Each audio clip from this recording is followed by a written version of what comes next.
Soal penganiayaan putra pengurus GP Ansor DKI oleh anak pejabat pajak, kita tanyakan pada AKP Nurma Dewi, PLT Kasih Humas Polres Metro Jakarta Selatan. Selamat sore, Bu Nurma.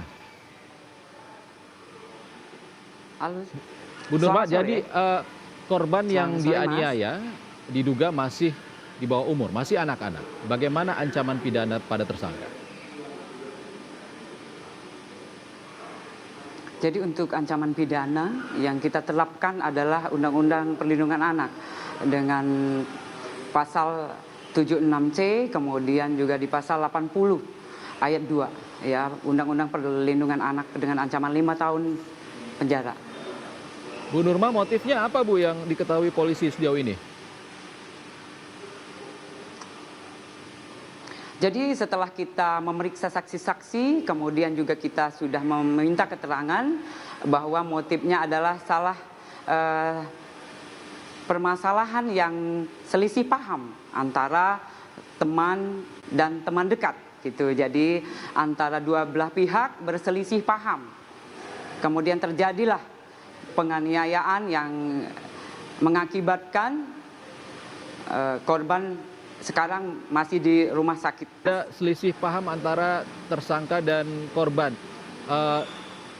Selisih paham antar teman. Apakah korban dan tersangka ini sebelumnya memang statusnya teman? Iya, teman, betul teman. Jadi sama-sama teman. Oke. Itu yang kita mintain keterangan. Soal perbedaan plat nomor kendaraan yang dipasang pada saat penganiayaan dan juga pengamanan oleh kepolisian dan kemudian berganti, seperti apa? Apa status plat nomornya sebenarnya? Ya, jadi yang pertama diambil itu yang plat nomor betul menindaklanjuti untuk langsung memberikan ke unit lantas untuk memproses lebih lanjut.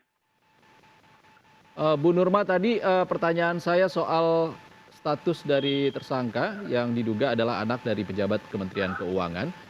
Pertanyaan saya adalah, benar MDS adalah anak dari pejabat Kementerian Keuangan? Kita masih mendalami, ya. Jadi kita masih mendalami. Yang jelas kasus penganiayaan atau kasus pidananya yang kita harus proses segera. Perwakilan dari keluarga tersangka sudah datang ke kantor? Untuk sementara ini kita masih memproses saksi-saksi, kita meminta keterangan dari saksi-saksi yang melihat dan mendengar. Bu Nurma, dari kronologi informasi yang tersebar, dugaan yang memukul ada 4 orang yang ikut di dalam TKP. Kenapa hanya ada 1 tersangka? Ya, jadi kita setelah memeriksa saksi-saksi dan meminta keterangan jelas di TKP itu yang 1 orang yang melakukan penganiayaan atau kekerasan anak. Jadi 1 orang yang sudah kita tetapkan menjadi tersangka.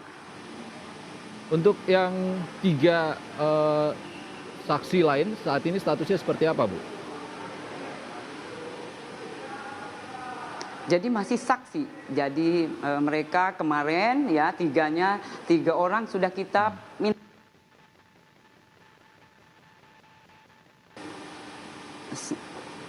Bu Norma, informasi terkini soal kondisi keadaan korban seperti apa?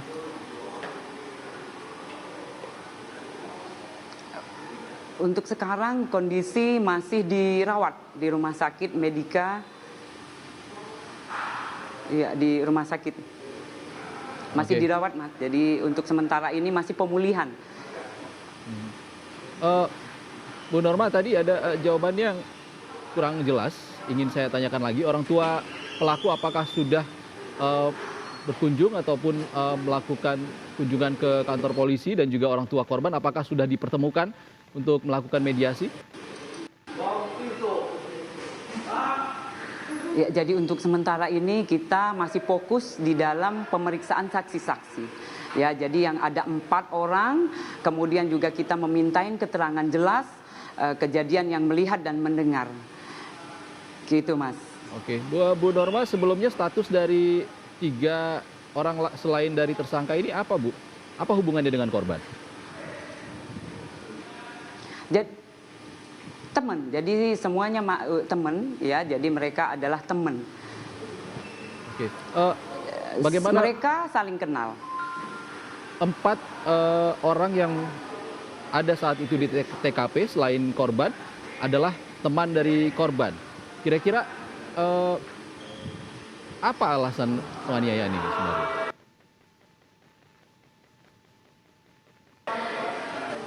Ya, salah paham ya antara kedua belah pihak yang motifnya sudah mereka